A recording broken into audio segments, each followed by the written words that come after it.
Hi, so today is gonna be real quick and real simple, but it's something that is good to know, so here we are. So anytime we want our projects to work, we need to use this cable. We do this firstly because we want to upload the code to the Arduino, and secondly we want to power the Arduino.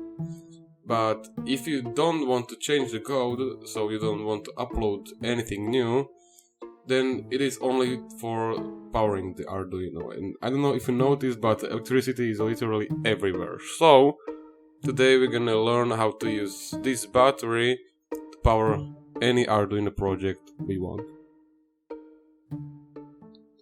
So now we need to connect the cables from our battery to our Arduino. So firstly the ground, negative one, from minus